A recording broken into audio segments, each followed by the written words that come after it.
Hello everyone and welcome to your first video lesson. We call this the flipped classroom. You're going to be listening to me, writing down what I say, and then there are going to be times where I say to pause the video and for you to complete what I have started or an entire problem. After you stop the pause and hit play again, you'll see my answers, and that's when you hit pause again to check over your work to see if it's correct. So let's get going. Starting day 2. Average rate of change. All of you know what average rate of change is. It's another word for slope. It's the rate at which something is changing over an interval. It's not the instantaneous, it's just over the rate. So if we look at here, we have a graph right here, and we have the function f of x. We could actually even label this f of x if we wanted to. It says evaluate each of the following. So remember that this is our x value and it's going to equal your y value. So at 0, 0, 1 is the point, and so therefore the x value is 0, the x value is 0, the y value is 1, 0, 1. At 4, we're going to go over 4, 1, 2, 3, 4, and up. Hey, look, there's already a point right there. 1, 2, 3, 4, 5, 6, 7. We know that is 7. So what you're going to do right now is pause the video and finish 3 and 4. So hopefully you got 10 for III and IV you got for 15. That's another way of saying 4 if you didn't know that. So for part B is asking for you to find the change in the value of f, which we're going to talk about as the value of y. So from 0 to 4, our y values change from 1 to 7. So we're going to go 7 minus 1, and that's going to give us 6. It increased from here to there by 6, the y value. From 4 to 7, it went 10 minus 7, which gives you 3. And in this case, 15 minus 10, which gives you 5. Again, pause if you don't know what I'm saying. Go back. Pause if you need to look at how I did something and I go too fast. That's the great thing about videos. C, why can't you compare? Well, we can't compare because over just the 6, 3, and the 5, over just the change in f, because we don't know if the distance or the change in x is the same. We may increase quite a bit from 0 to 4, but was that the same amount of distance covered in the x as 4 to 7? The answer is no, of course. So what we need to do is calculate the average rate of change, which is finding the change in y over the change in x. So I'm going to do only I, and you are going to do double I and triple I. 0 to 4. So we know our change in y was 6 from above, and our change in x is 4 minus 0, which is 4, and so we're going to get 3 over 2. You guys are going to do double I and triple I. Pause the video. Don't just wait for me. So hopefully you got 1 for double I and 5, 6 for triple I. And if you look at part E, it says, draw lines using straight edge. And I drew the lines for you already. The first one is in green, the second one is in blue, and the third one is in orange, or light orange. You'll see that the steepest one we had was from 0 to 4, I, and you can tell that is the largest average rate of change.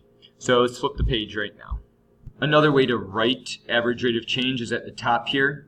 So we're going to consider only f of x right now. That's all we're going to look at. So we're looking from -2 to 3. So we need to find f of -2. That's going to give us -3.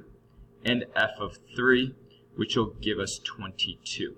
How do you get that? You plug in -2 into x. You can use a calculator, or you can just use common sense math. So change in y, 22 minus -3 over 3 minus -2. That's what we're changing x. So what do we get here? We get 25 over 5, and that gives us 5. Okay?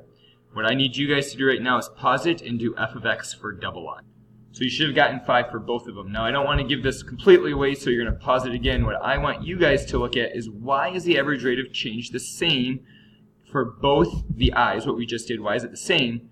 And if we had done it for for the g of x, why is it not the same? So pause it, or at least think about it, and I'll come back with the end.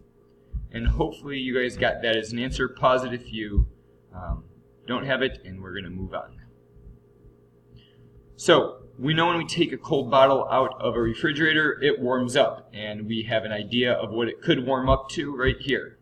Here is a picture. So we want to find the average rate of change from 1 minute using proper units, and then from 1 to 3 minutes, and then from 8 to 10.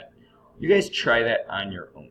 So to even figure out the rate of change here, you need to find the 2 points. That's why I found, oops, that did not work.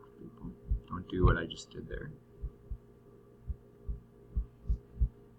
That's why I found, let's try this again, these 2 points, and for down here. And then you just do change in y over change in x. Okay? Based on your solutions, which one has the greatest rate of change? Clearly, 1 to 3 does. 9 over 2 is 4.5, 3 over 2 is 1.5. Notice that it's labeled correctly. Now, if we look at this, if we put a warm drink in the refrigerator, we go opposite, notice what's going to happen. The rate of change should look a little different, hence it should be negative. So we're going 0 to 10 and 0 to 60. Try this one. Pause it. And so you should have noticed that the difference in the first question with the warming of the bottle, warming of the drink versus the cooling of the drink, is that these are negative rate of change. Clearly, this graph is decreasing, therefore we need negatives. How did the cooling from 0 to 10 compare to the overall cooling? Well, it cooled faster. Cooled at a faster rate. The first. Good morning, Carl. Sorry about that. Cooled at a faster rate the first 10 minutes. Then the first 60 minutes. Done. Okay, it cools faster because clearly that rate of change, negative 3, is a larger rate of change than negative 0.75. Okay, why don't you guys try A and B here, and then answer C, and we'll come back with the answers. So here are the answers to the last question that we're going to do today. Please look and read over anything you didn't already understand. This should be all review for you from algebra, but go back, rewind. Let me know if you have any questions, and in class we'll take time to start with questions from the lesson. I know we did not finish day 2. We'll finish day 2 in class. This is just so we can get a head start. Have a good day, and I'll see you in class with the notes completed. Thanks.